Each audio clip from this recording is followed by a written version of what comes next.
And it's safe to say you could have gone pro out of high school. Why did you choose not to and to go to college instead? Tennis as individual sport, you cannot sign a deal with a club and just go there and for a year or maybe more. Here in tennis, you play individually. Everything comes out of your pocket. Coming from a small country, the financial part was very, very difficult. College is a safe space where you get education, first of all, and you get to practice with very high intensity. You know, you have coaches, I have physios here, I have nutrition, I have people who care about me. Well, when I would compare it back home, every single thing, every coach and I would have to pay for everything. Mm-hmm. So even for me, it was even difficult to get to the gym or to have a tennis court during the winter especially, or maybe practice with. So yeah, that's why I chose to come here, because I get everything and, you know, everyone is taking care of me as I'm a pro.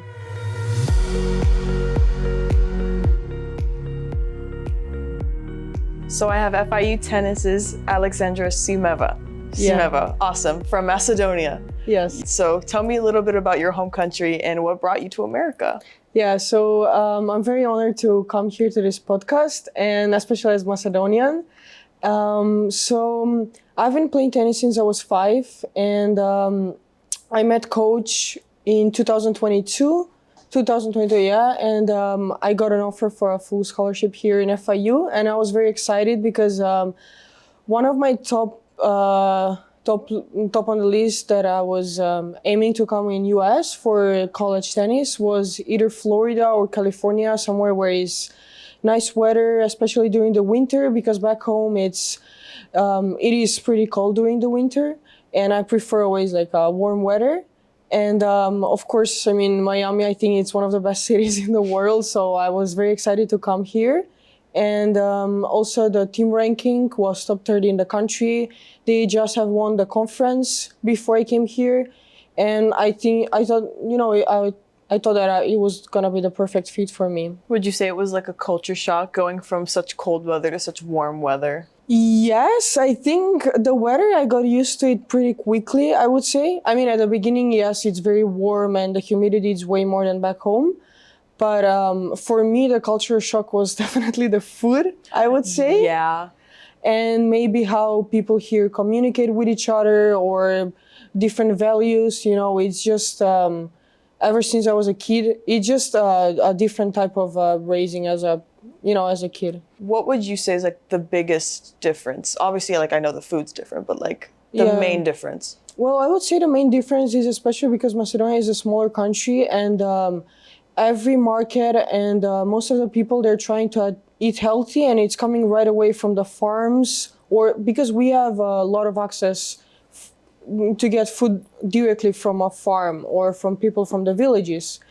And also the fruits or vegetables, it's not as genetically, no. Like fresh? Yes, it's more fresh and it's not modified, you know. And here I know that they use a lot of artificial stuff as well in the food, so that would make a lot of difference. What's your favorite dish from back home? Back home, I would say ivar, as that's like a red pepper spread.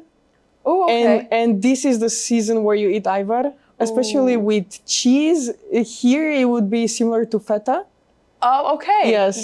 That's one of my favorite dishes. Also, my grandma makes it, and she sends me every September to October. Oh my God! So she like smells it, kind of. Yeah. So cool. You get the red peppers and you kind of like roast them, and then you peel the skin off and you cook them for a couple of hours, and then you mix it with like garlic or something like that and some other spices, and that's it. Like you have the spread. Ooh. For the whole winter break. That sounds good. Yes. I'll have to try that one day. Yes, I would definitely bring it if I have the opportunity. Oh, that's sweet. Yeah. So, moving back to tennis, you said you started at 5. Yes. What drew you to the sport? Like, what inspired you to start playing? Yeah, so both of my parents were athletes, and my dad was the one who drove me into tennis. I started playing with him, and until 11, I was practicing with him. And then I started going to a tennis club where I had a coach, and I started playing international tournaments and a lot of things. But it just my whole family is into sports, and for me it was kind of a normal thing to do, you know, as especially young. Like I didn't really have a choice, I would say, you know. It's mostly what your parents are gonna send to. But I was really happy when I started playing tennis, and of course after that it just kept going and going, and I was really enjoying playing tennis. I mean, ultimately, all of that training and preparation led you to a Fed Cup 4 separate times. Yes. How is that? Like, that's really, I mean, I don't know much about tennis, but I know the Fed Cup's like a big deal. So why don't you like explain more about, for those that don't know, like what is the Fed Cup? So Fed Cup is where you represent your own country. It's like a tournament for all of the countries around the world, and they compete against each other. And for me, I was 13 when I got selected to play my first Fed Cup. Oh my gosh. Yes, and that's for the women's national team. So it wasn't even in my age, and I was so proud to represent my country in such a big of a event. I remember I was playing my first match in Finland, and I won my first match in both singles and doubles. And for me, I feel like that's one of the best things that, you know, one athlete could want to and achieve, because it's representing your own country. You were 13, your first Fed Cup. Yes. Were you freaking out? Because you just said you were the youngest in your age bracket. Yes. Well, how much older was everyone else on your team? So I remember two of the other girls, one of them was 10 years older than me, the other one 8 years older than me. Oh my goodness. Yes. So how does that even work that you're 18, normally like 13 in America, you're in the 8th grade. Yes. So that's like middle school still. So yes. How did you even get to that point of being 13 years old and playing with people 10 years older than you? Yeah, so I was playing the national championship in Macedonia, and I won it. So that's how I got selected. Thank you. And I mean, first of all, it was a very, very good experience for me, because I get the chance to play against and be in a team with the best Macedonian player, you know, and she's 10 years older than me, and I was always looking up to her. And just by, you know, having her by my side, and also from the coaches, it was a very good support for me as 13 years old, because you're just going somewhere, you have no clue where are you at. And also when you're younger, I feel like you don't feel the pressure that much. I would say when I was maybe 15, 16, you start to understand more how everything works. Like, oh my gosh, she's older than me, she has more experience. But at 13, you're just like, okay, like, you know, this is another tournament, I'm just gonna go in, I'm just gonna enjoy it. Yes, it's more like a kid feeling, you know, when you have it. Yeah, because at the end of the day, like, it's still a game. Like, a lot of people compare their sports, they're like, oh, it's just a kid's game, like football, baseball, basketball, or even tennis. Because I'm not gonna lie, like, tennis is very humbling. I tried playing tennis just for fun, and I'm just like, pickleball is my safe spot. Like, I can't do tennis. I can do pickleball, but I can't do tennis. Yeah. So you went 4 separate times. Was it like back to back to back, or was it like spread out? How did it work? There was only 1 year where the Fed Cup wasn't held because of the corona. Oh yeah. I believe it was 2020. Yeah. But after that, then I was constantly going. I was supposed to go also the last year, and this year as well, but just because I was here, and you know, it's because it was in April, and that's the main part of our season when we have the conference and everything. So of course this is my number 1 priority right now, FIU. So of course I chose to stay here. Awesome. Yeah. And then you were ranked 306 in the world your junior year, and you won 5 ITF titles. Yes. It's really good. How was your life like that back then? Like, how was it? How has everything changed since then? Yeah, so I would say that when I was 13, that's when I started having the, you know, more results internationally. So I was also ranked number 8 in Europe under 14, and I played the Masters top 8, yes, which was held in Italy, and that was one of my biggest achievements at that time. And then it was just like constantly, you know, I wanted to achieve more, and the results were just getting better and better. And it was like in the morning I would start early practicing, and then going to school, again practice. I was playing almost 20 tournaments a year internationally. So most of the time I wasn't at home. I was missing a lot of schools, but it's always like, you know, like you have to talk with the professors. It's I would say something like here. So I was always in like the tennis was my number one priority, I would say. So that's why I went to high school as a sports academy.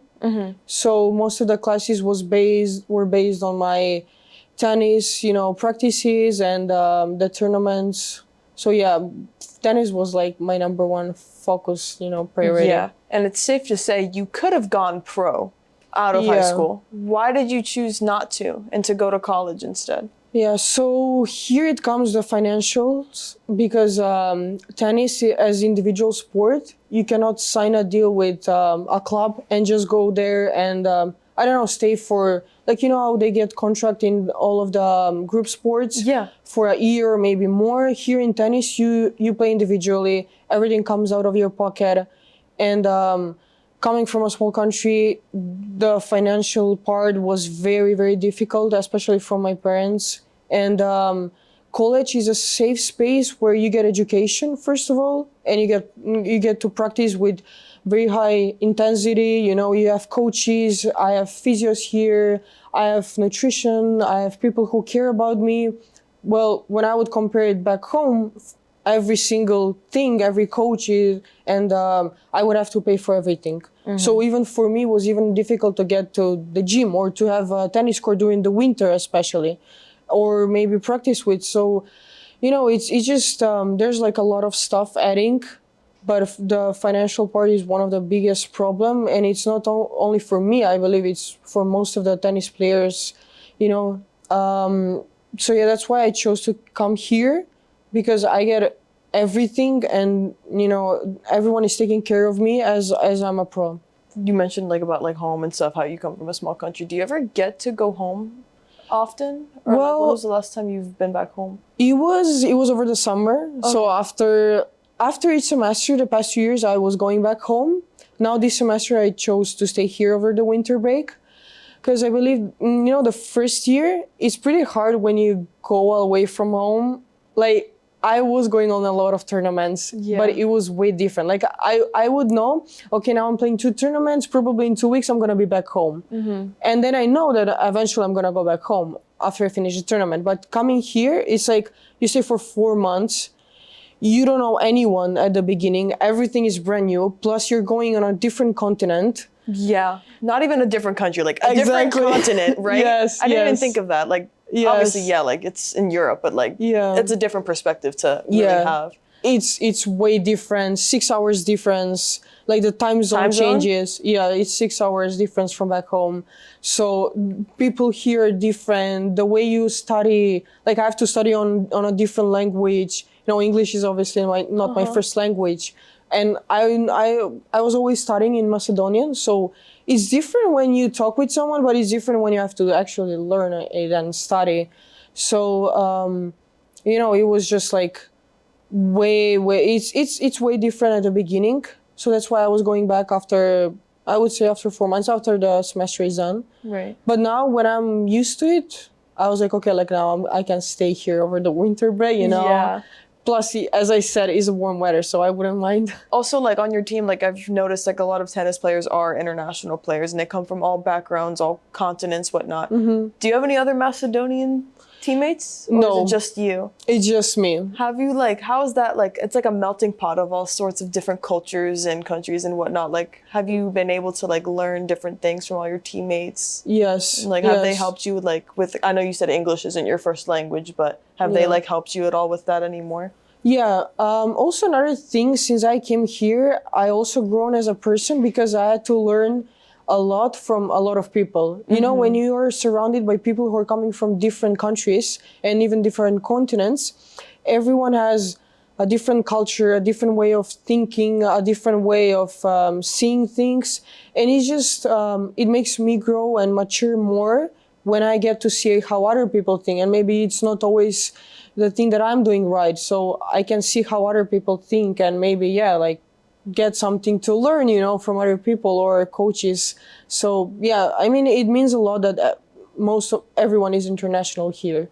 You're a camaraderie. You feel, you already felt welcome coming here, but it gives you another, sense of, comfortability. And, yeah, exactly. Yeah. It's also okay, I'm new here, but also other people are new. And for me, it's going to be different for them. It's going to be different as well. Exactly. So that's also another thing that I like about college is whenever it's hard, like even if it's a hard practice or I don't know if it's a hard match or something, it's a hard period for everyone. It's just you're going through it together. Exactly. Where back home, before I came to college, everything was on me. So I would go to practice.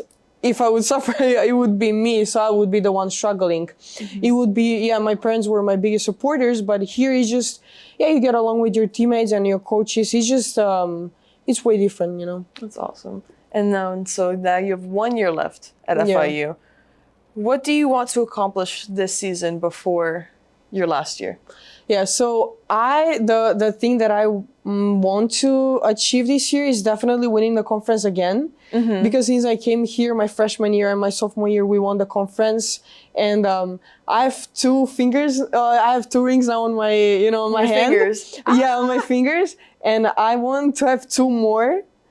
And so you can go like this. Yes. And plus I know that when you graduate here, you get the graduation ring. You so do? That's yes, oh, for I at didn't least know yeah, that. yeah, you get that. So I'm like, everyone who is here already and they're like, oh my God, like I want to have like 5 rings on my fingers. And I'm like, I want the same. So my goal for this year is obviously winning the conference again. Because last year, the finals, when I was playing, I was like 1 point difference with the girl who won the last match. So I was like the third one who won the match, and then like 30 seconds after she won, and we were like that was one of my, like my not just biggest achievement, but I would say like a very nice feeling. An individual highlight. Yeah. Like as a team, especially. Yeah. Because it's different. Also, as I said, when you represent the country, also here you represent the team. So it's a different responsibility. Yeah, represent the school. So it's a different responsibility, but it's also a bigger feeling for me. I can even just tell, like, by you reminiscing on the moment, you're very like happy about it. Like you just can't stop smiling about it. Like it is obviously a great accomplishment, but you're no stranger to those accomplishments. Like your 4 Fed Cups. When you were 13 years old, people 10 years older than you playing with you and against you, like, and you managed to handle the pressure. Because honestly, pressure is a privilege. It means something's expected of you. That's right. Yeah. And so, just all of those individual experiences have eventually built you to the player you are today. Yeah, exactly. And so when everything's all said and done, and I'm not sure, well, what are your plans after college? Well, hopefully, for every tennis player their dream is to go pro. So of course my dream is to go pro and one day play the biggest tournaments like Grand Slams. Other than that, of course, I always have like a plan B or C. So it would be either staying here, maybe help the team in the future, or maybe having like a master's degree or something connected to my major. But I would always like to continue, using my experience in tennis, maybe as a coach or something connected to tennis, because I feel like that's my life. Right. Like you can't really seem to get away from it. Like you don't want to get away from it. Yeah, exactly. But I guess my main question was basically after everything's all said and done, how do you want to be remembered as a person and as a player? I always want to be remembered as someone who is always giving 100% on the court, always being humble, always be there for, everyone who is on my team.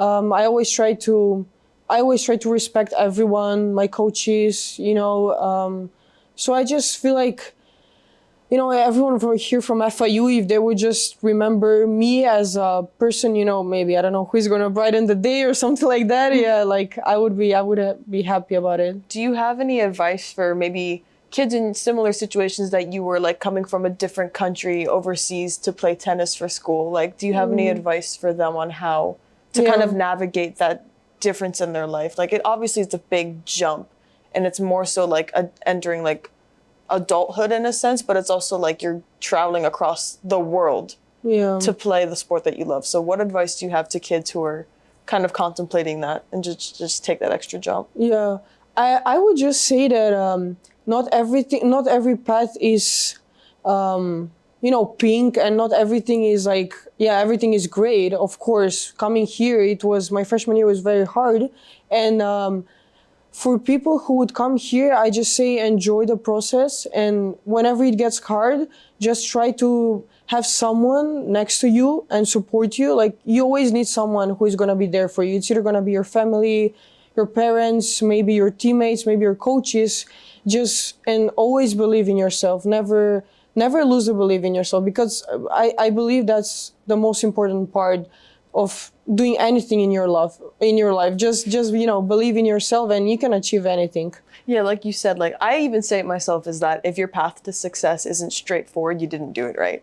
Yeah, like you gotta cut corners and do everything it takes to be great. Yeah, so I'm glad you mentioned that. Yeah, and that's also making you better as a person. It's just shaping your your whole personality and your character. Like you're going through a hard path. That doesn't mean that you're not doing it right. Mm-hmm. It's just sometimes things cannot be as perfect as nothing is perfect in life. So you just keep working hard and believing in yourself, and there's always something positive at the end of the road. You got a good mindset. We think alike. I like you. Yeah, thank you. You're welcome. Do you have any last shout outs that you want to give to your family back home? Yeah, I just want to say thank you for everyone who's been supporting me for the past 15 years, especially in tennis. And always my biggest supporters are my family, especially my parents. So big shout out to them when they're gonna see the podcast. Vasaka mnogo. This was I love you to my parents and my family and all of the people back home.